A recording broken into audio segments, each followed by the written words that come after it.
What's up guys, it's Will back again, and today's review is We Are Your Friends. This film was first requested to me by Juice on my Tusk review that I released back on the 15th of June. Don't forget to keep sending me your review requests and I'll pick my favorites and the most liked requests and give you and your channel a shout out in that requested movie reviews video. But with that said, let's get into my review of We Are Your Friends. Okay, so We Are Your Friends is a 2015 drama music film that takes place in the state of California, mostly in the San Fernando Valley area. The film was directed and co-written by Max Joseph and stars Zac Efron in the lead role of Cole Carter, Emily Ratajkowski in the role of Sophie, and Wes Bentley in the role of James Reed. The film follows our lead character Cole Carter, a 23-year-old DJ who mostly spends his time working on music on his laptop and DJing smaller events, while at the same time promoting parties with his three friends who all desire a little bit more out of their lives but haven't quite figured out which direction they're supposed to go. Well, one night Cole books a gig to DJ at the club he and his friends were promoting earlier that day, and he runs into the headlining DJ of the evening, James Reed, a DJ once considered to be great but is sort of struggling nowadays. The two eventually hit it off and become friends and start working on new music together, which leads to some great new opportunities for Cole. Cole eventually forms a romance with James's girlfriend, Sophie, so there's sort of like a love triangle thing going on in this movie too. While all these new doors are opening for Cole, we also get a glimpse into the lives of Cole's four-man crew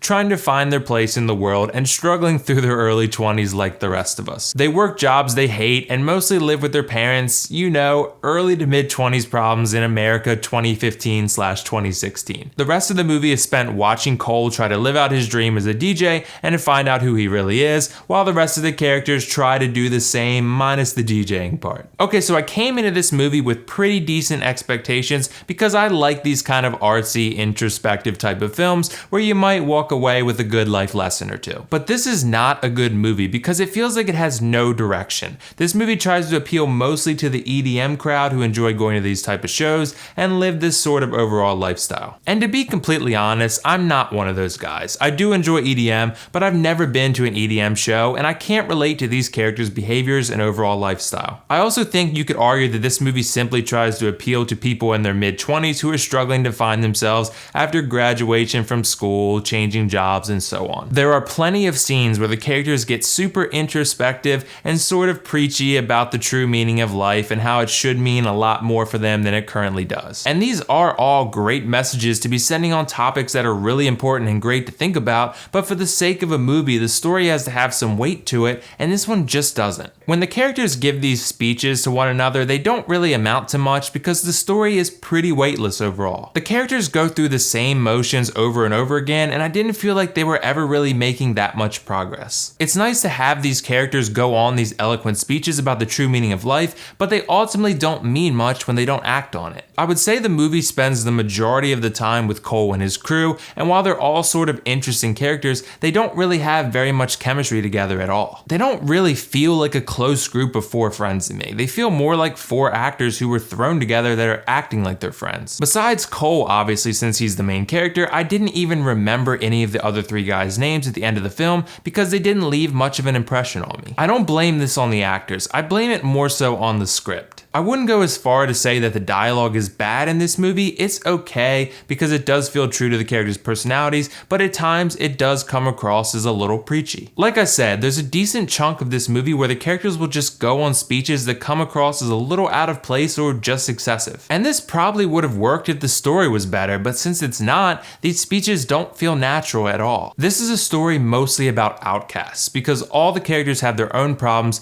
and only identify with the other characters in this movie and not the other people around them. What I mean by that is that when they interact with anyone else who's not a main character in this movie, it almost never goes well. They mostly interact with young people from this young EDM party community, and when they're forced to interact with a person not really part of this community or lifestyle, it doesn't usually go well. I'll also say that there's no resolution or feeling of finality when this movie ends. It's just like, huh, that's it, I guess. It just ends, and I didn't see how the characters really changed at all that much over the course of this story. There's also a romance story present here between Cole and Sophie, and it doesn't really feel like they have very much chemistry either. The story wants you to feel like these two characters are just perfect for each other and have this chemistry almost immediately, but the way it plays out on screen doesn't really ever feel that way. There are times when it feels genuine, but there are a lot of other times where you're gonna feel like these two characters should be together because the movie needs them to, not because you actually feel that way. Okay, so the acting in this movie was actually pretty good. Zac Efron is awesome in every movie he does, and I've actually become a pretty big fan of his. He seems to do a lot of comedy films nowadays that he's been really great in, but don't expect that in this movie. This is a drama first and foremost, and while there's a little comedy sprinkled in here and there, his character Cole is mostly a serious one. Zac Efron acted the role very well though, and showed that he's not just a comedy actor. He can pull off drama very, very well. His character is sort of bland, but I never felt like the acting wasn't there. It was just the character itself that I had a problem with. Okay, so Emily Ratajkowski was really good in this movie too.